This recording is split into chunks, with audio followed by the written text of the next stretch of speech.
Hey, what's going on, guys? I hope you guys having a blessed day today. Um, First, I want to say this week for us has been extremely not weird, but just busy.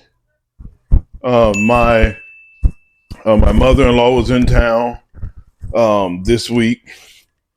Halloween, our refrigerator went out. It went out right before me and my wife went on a date. Um, and I didn't get it fixed till today. But we were prepared.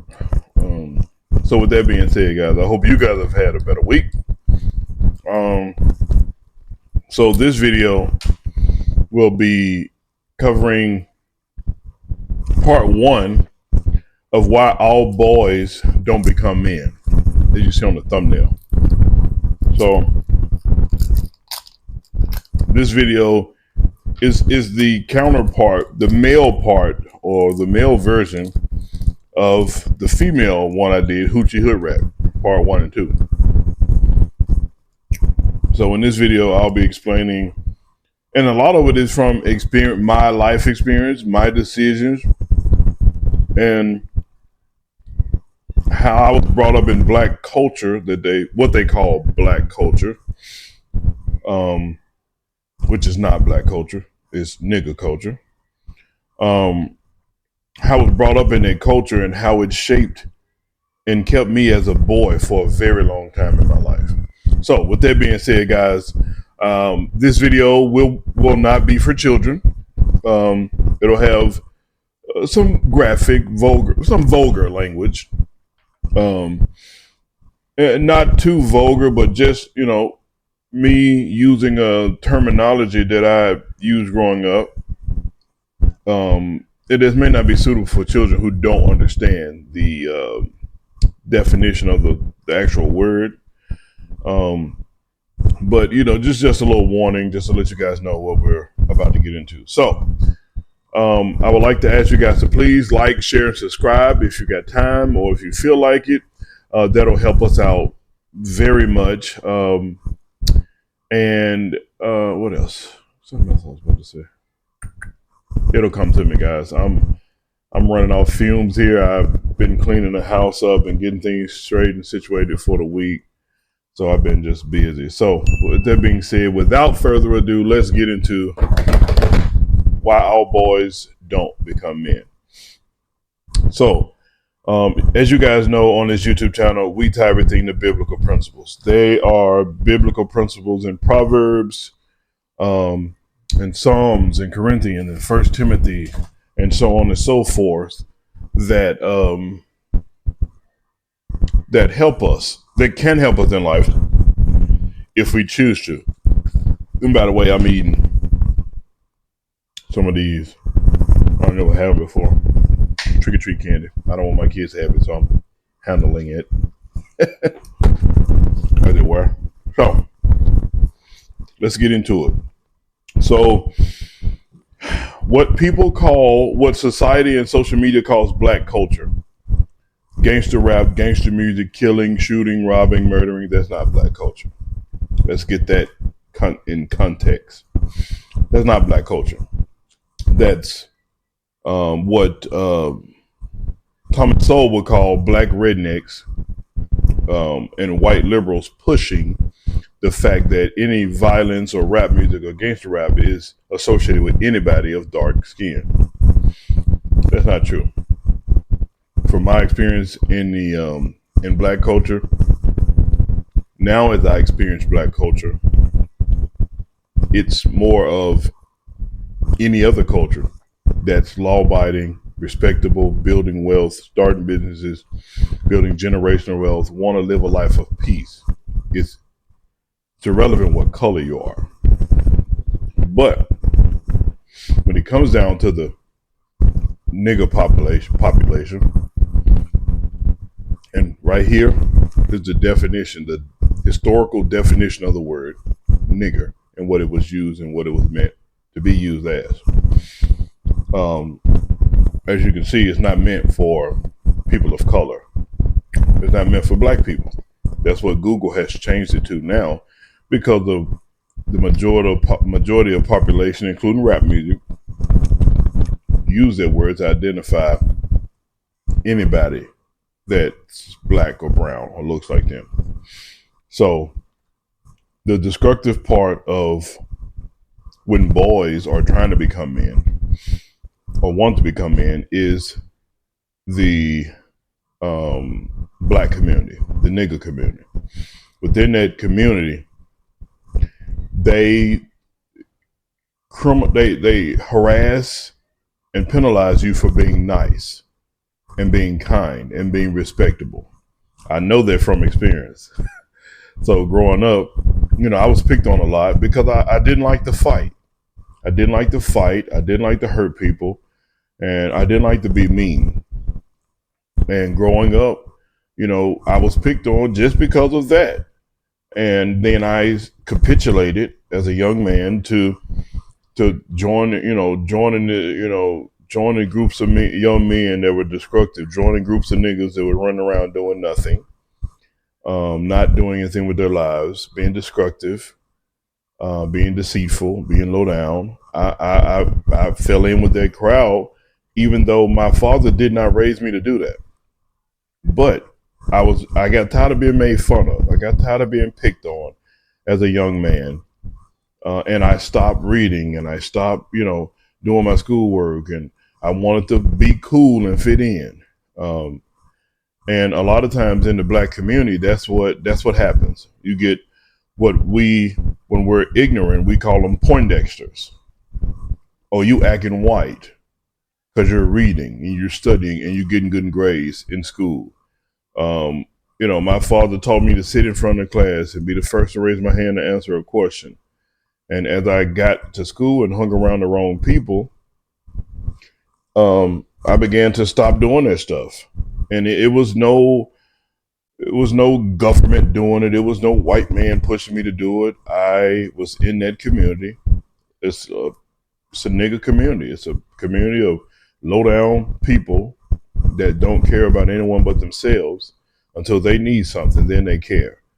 But I fell in with a crowd just to look fake rich and to steal and to only focus on myself, and to fight anybody that don't agree with me. That's what gangs do. The gangs here in Memphis, the Vice Lords, the GDs, the MS-13, they physically fight anybody that don't agree with what they're saying. And that's not a part of being civilized. You can fight or disagree without agreeing or being enemies, if that makes sense. You don't have to physically fight everybody who don't agree with you. But again, all of that stuff was frowned upon when I was growing up. And that was a major part of my life shift when I started to act out, get in trouble at school, curse, steal. All of that stuff kind of reflected at home, and my dad wouldn't put he whooped the crap out of me. And I wouldn't act up as much, but I still act up. But when I became an adult, it really hit me that life was kicking my butt and I'm losing because I'm trying to fit in and keep up with everybody else. And if I would have just known some of these principles that we're about to cover just today, just a few, I would have been okay. But my mom and my grandmother and my father, they took us to church. It was no staying at home on Sunday at my parents' house. You going to church. And my mom's house, you going to church from 8 o'clock Sunday morning to about 5 o'clock Sunday evening. Ugh, it's a lot of church. For me, too much church. My dad, he go on Sunday, 2-3 hours. For me, that felt like forever too. So, like I started off saying, guys, it's that how I grew up from personal experience, from being in the black community.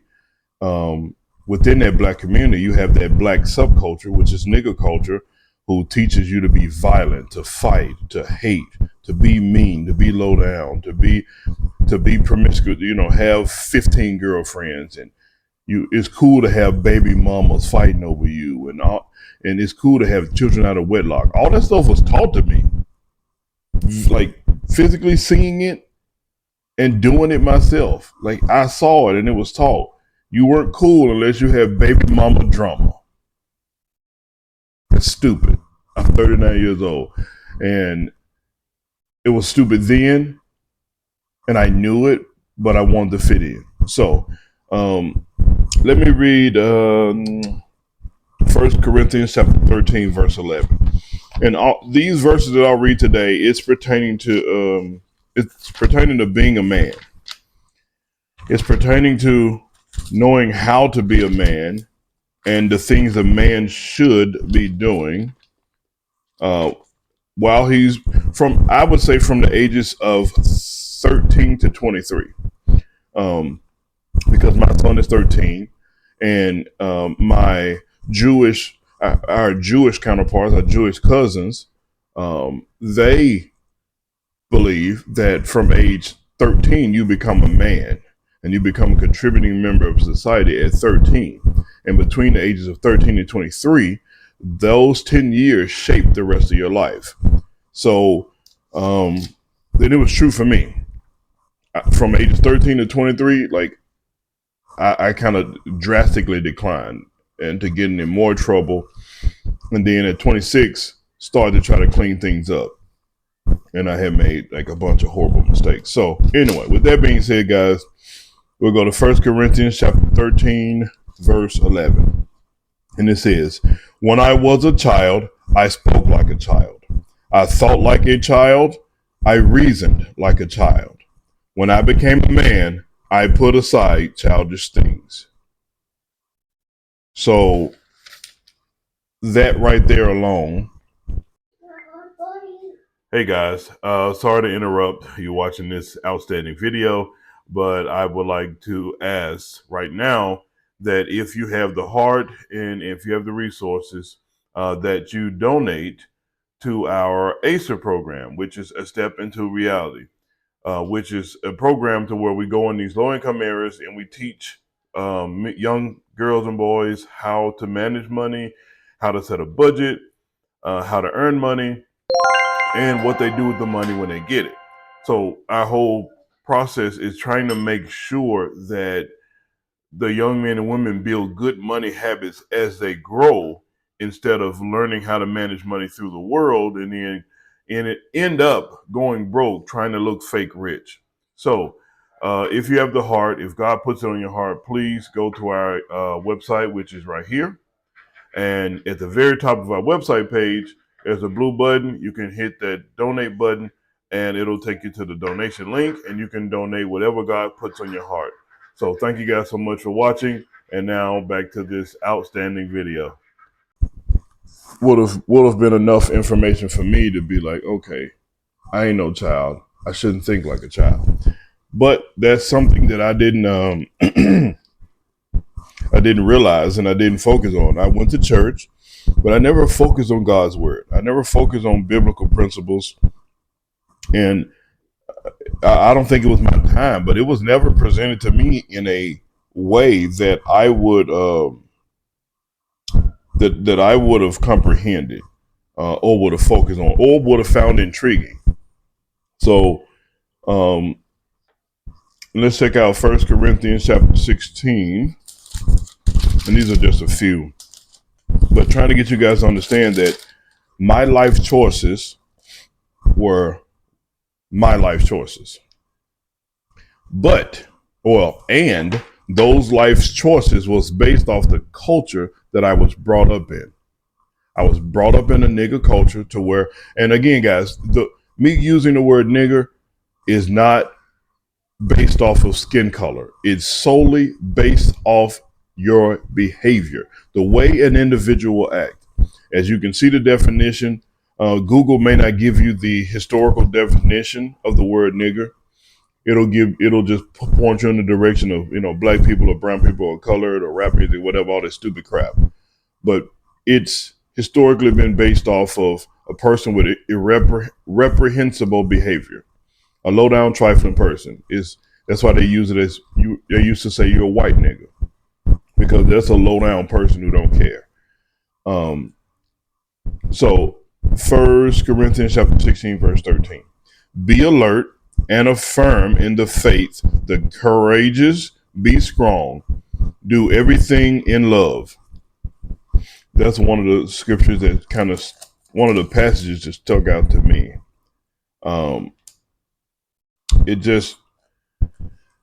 I wasn't alert. I wasn't aware. I was doing things of the flesh and doing things that helped me, that made me feel good. And that was ruining my life. Just jump over to Proverbs 27 verse 17. But I was making a lot of mistakes, and most boys start off in the negative. It's not he made one bad decision to hang with some guys that robbed the store. He made at least 10 bad decisions. He chose to hang around the people he hung around so he could fit in. That's what I did. I chose to be out late at night doing things when my parents had warned me, don't be out late, running the streets. My mother used to say there's nothing open that late but legs and hotels and trouble. Making the decision to ignore my instincts, which was to do right. Making the decision to get in the car, making the decision to agree or to whatever they were saying just to fit in. Like, you see how it's multiple mistakes. It's never just one big mistake. It's everything that led up to you making a decision. And it all comes back to my mindset. And then you have ultimately two contributing factors to how your mindset is based and how you will do things. Sorry, I'm going to Proverbs 27 verse 7. So the two factors for me, the first is contributing factors. Contributing factors are things that are outside of my control that I can't do anything about. Racism, bigotry, hatred, stupidity, being black in a white man's world, or police brutality, stuff like that.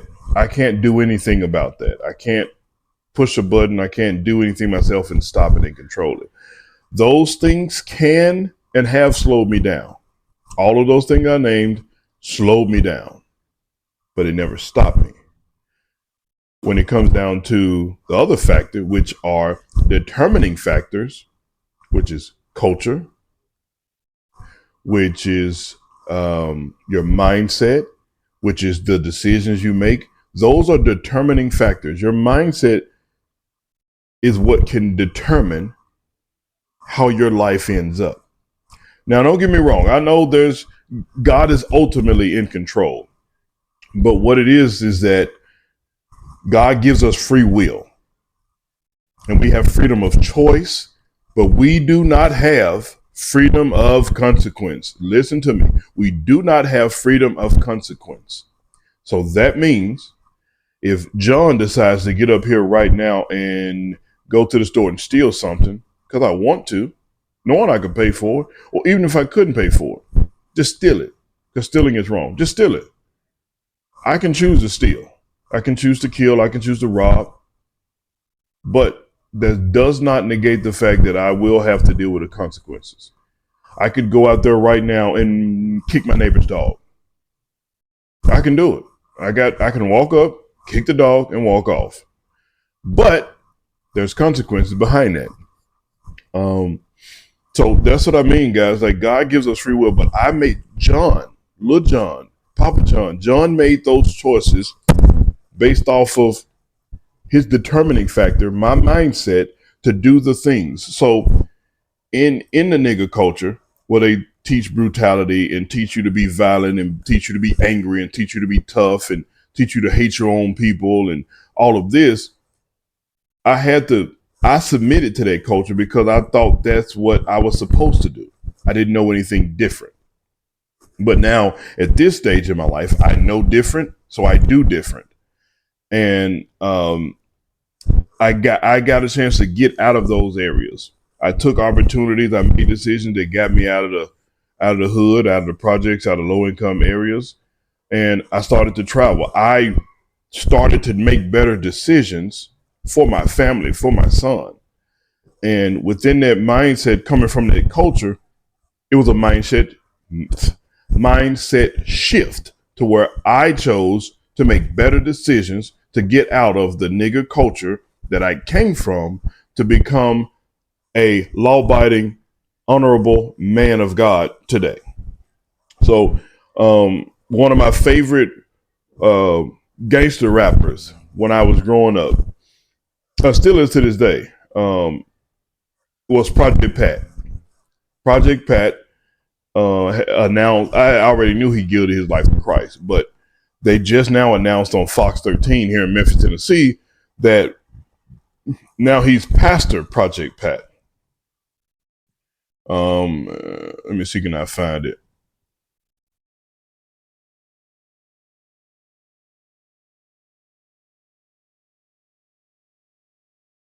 So okay, he didn't call himself Project Pat, but the news called him Pastor Project Pat, but he says, I'm no pastor, I'm just preaching.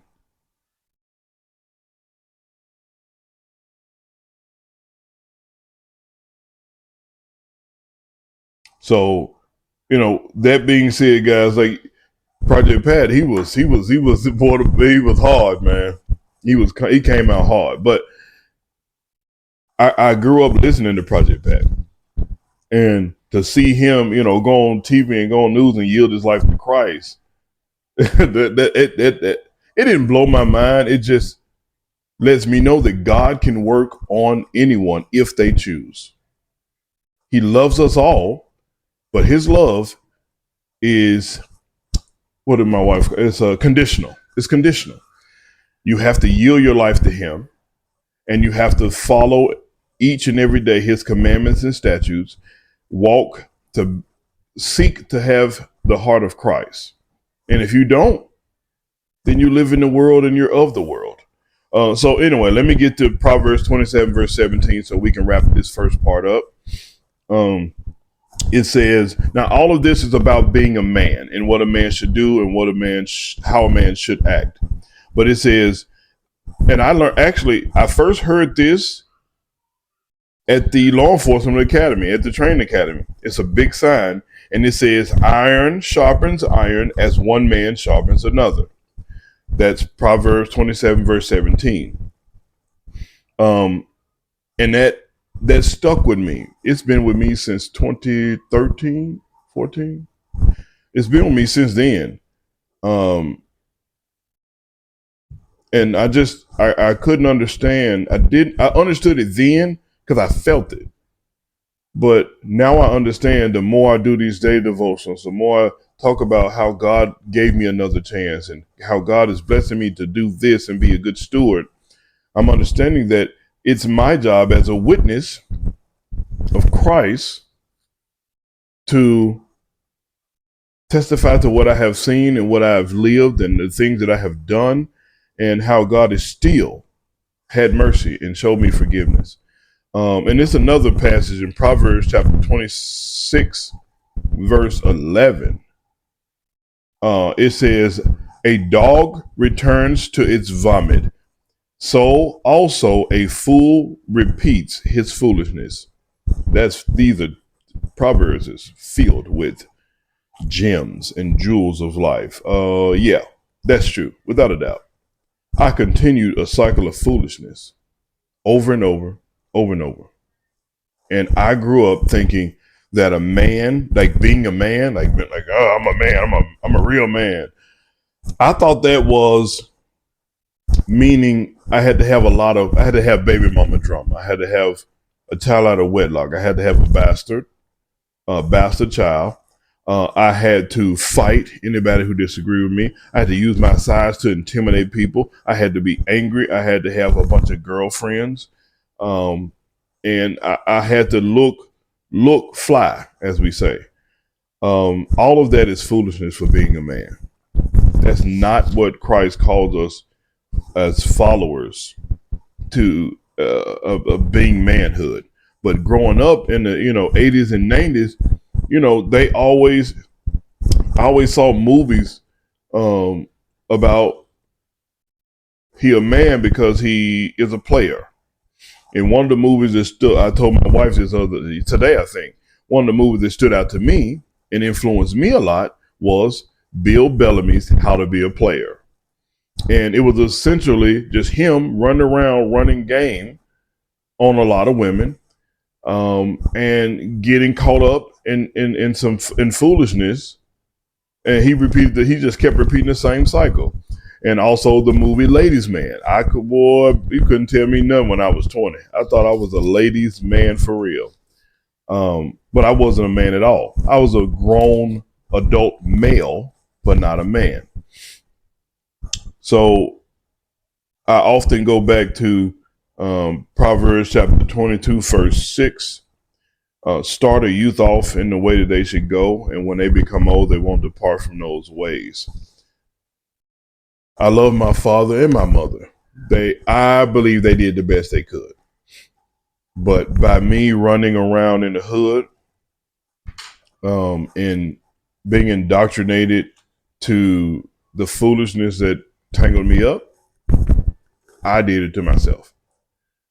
90% of my life problems was because c'est moi, John, decided to make a stupid decision based off of feelings or gut, not wisdom in my youth, not following God's commands and principles and statutes, but just how I felt. And a lot of that ended up with me being in a lot of trouble, including being arrested and including like just having baby mama drama at 39 years old. I have sole custody of my son. He lives with me. I provide for him. I take care of him. And it's only by the grace of God that I've been able to get custody of him, because his mother is one of the hoochie hood rats. She is, without a doubt, she's not a bad person. She has a nigga mindset. She has a poverty mindset. And in her mind, and birds of a feather flock together, I'm not putting her down because I used to be like that. I thought that was the way to live life. I'm 39 years old, and living that way has severely slowed me down from building generational wealth, because I'm tangled in the child support system, and I knew it was a trap, but I still jumped in that trap anyway, like an idiot in my youth. So I don't blame her. It's not solely on her. If I wouldn't have done the thing that I have done, then I wouldn't be in the position that I'm in. So with that being said, guys, I'm going to wrap up this first. I'm trying to find First Timothy chapter 5, verse 8. And it First Timothy chapter 5, verse 8 talks about what a man should do. And this I'll end with this, but this will hopefully show you guys 18:5. This will hopefully show you guys like how and why I do the thing that God has put me on this earth here to do, especially for my children.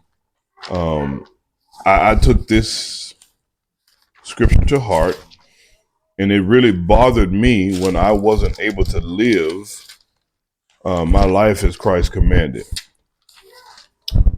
I'm having serious problems. All right. This is 1 Timothy chapter 5, verse 8. But if anyone does not provide for his own family especially for his own household, he has denied the faith and is worse than a unbeliever. I took that to heart, and I've been fighting for my son for the last four years, and it's been a fight. But I have to do what God has commanded me to do, because if not, I'm just capitulating in with everything else that would have went wrong by not being there for my son, not providing for him, not training him up in the way that he should go. Because I don't want my son to make the same mistakes I made. So with that being said, guys, I'm gonna go ahead and end this part one. Please, if you like this video, please like, share, and subscribe. Put your comments in the comment section if you have any comments. And part two, we'll dive into more of the biblical principles and like what was the turning point for me to becoming a man and a husband and a father instead of a male running the streets like an idiot. So, guys, have a blessed day. Please stay tuned for part two. Au revoir. À bientôt. À la prochaine.